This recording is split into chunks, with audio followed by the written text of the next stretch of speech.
बिस्मिल्लाहिर्रहमानिर्रहीम नहमदुहु व नसल्ली अला रसूलिहिल करीम अम्मा बाद। मोहतरम नाज़रीन व सामिईन, सिलसिले सवालात व जवाबात में आपका फिर से खैर मक़दम है। उम्मीद है कि आप सब लोग अच्छे से होंगे। आज हम बात करते हैं नवरोज़ के मुताल्लिक़ कि नवरोज़ का मतलब क्या है और शरीयत में इसकी हैसियत क्या है। सबसे पहले समझते हैं कि नवरोज़ ये फ़ारसी ज़ुबान का एक कलिमा है जो दो लफ्ज़ों से बना है। एक है नव, एक है रोज़। नव का मतलब होता है नया और रोज़ का मतलब होता है दिन।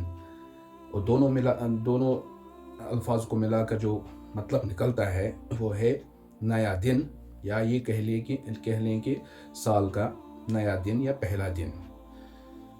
अहले फ़ारस और इसी तरह से ईरानियों के यहाँ उनके अक़ीदे के मुताबिक शमसी साल का ये पहला दिन होता है जो ईसवी कैलेंडर के एतबार से 21 मार्च को पड़ता है।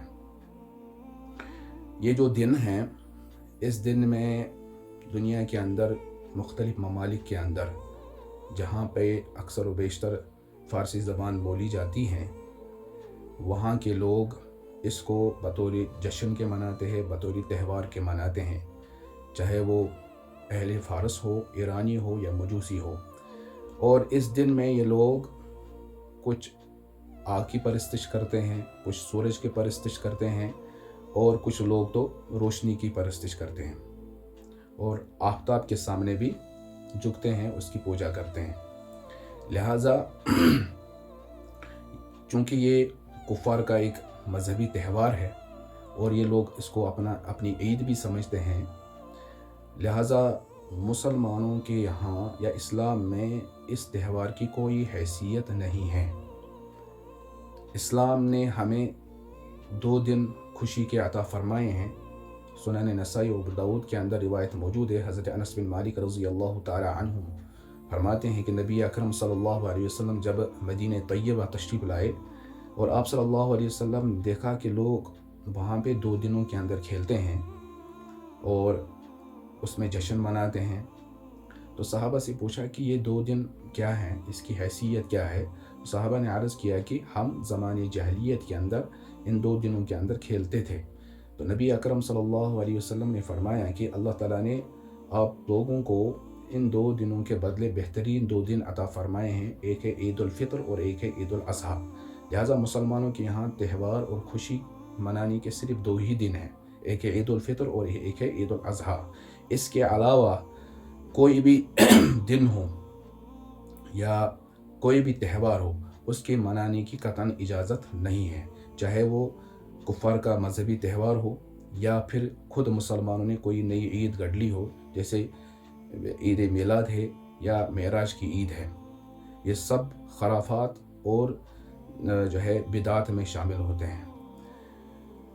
लिहाजा किसी भी मुसलमान के लिए क़तअन इजाज़त नहीं है कि इस दिन की ताज़ीम करे या इसको मुहतरम समझे या इसको जो है बड़ा दिन समझे और इस दिन कोई ऐसा तरीक़ेकार इख्तियार करे जिससे इस दिन की ताज़ीम लाजिम आती हो। जैसे कि हमारे कश्मीर में बहुत सारे हमारे मुसलमान भाई इस दिन गोश्त लाते हैं इस दिन के ताज़ीम के ख़ातिर और घरों में अच्छे अच्छे खाने पकवाते हैं, जिसकी कोई शरई हैसियत नहीं है।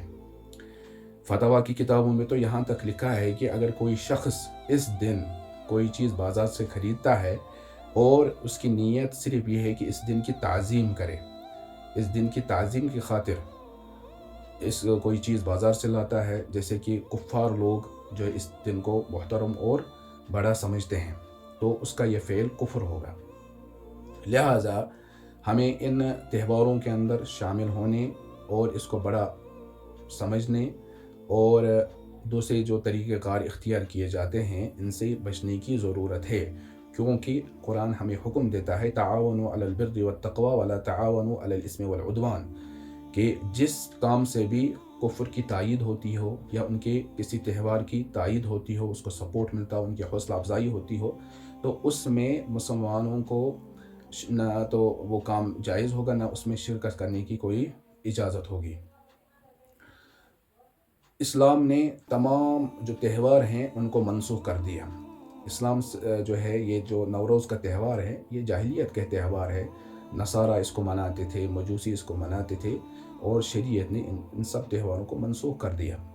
اگرچہ یہ بہت پرانا جو ہے تہوار جو ہے دنیا میں پایا جاتا ہے اور اس کو منایا جاتا ہے، لیکن شریعت نے ان سب تہواروں کو منسوخ کر دیا۔ صرف ہمارے لیے 2 دن خوشی کے ہیں، ایک ہے عید الفطر، ایک ہے عید الاضحیٰ۔ اور دوسرا ایک کام جو ہمارے کشمیری مسلمان کرتے ہیں، وہ نوروز کی صبح سویرے ندی نالوں کے پاس جا کر غسل کرتے ہیں، اور یہ عقیدہ رکھتے ہیں کہ ہم اس غسل کرنے سے ہماری جو ہے مریض ٹھیک ہو جائیں گے، ہمیں شفا حاصل ہو جائے گی۔ تو یہ سمجھے کہ مؤثر بذات دنیا کے اندر کوئی چیز نہیں، صرف حضرت اللہ جل شانہ۔ مرض شفا دینے والی ذات بھی وہی ہے، اور بیماری نازل کرنے والی بھی ذات حضرت اللہ جل شانہ کی ہے۔ شریعت نے ہمیں کھول کر کے بتایا کہ غسل کب فرض ہے، کب سنت ہے، کب مستحب ہے، کب مباح ہے۔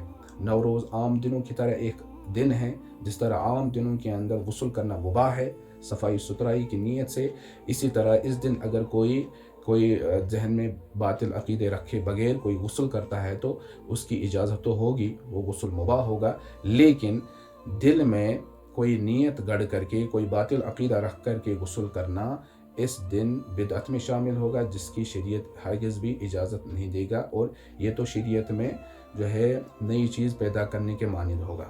لہٰذا امید ہے کہ نوروز کے سلسلے کے اندر مختصر طور پر جو گفتگو آپ کے سامنے آئی ہیں تو آپ لوگ جو ہے سمجھ گئے ہوں گے، اور اگر میرے مسلمان بھائیوں میں سے کوئی بھی اس دن کی تعظیم کرتا تھا یا اس کو بڑا سمجھتا تھا، ہمیں سب کو توبہ طائب ہونا چاہیے، اللہ تعالیٰ سے معافی مانگنی چاہیے، اور مکمل شریعت کی پابندی کرنی چاہیے۔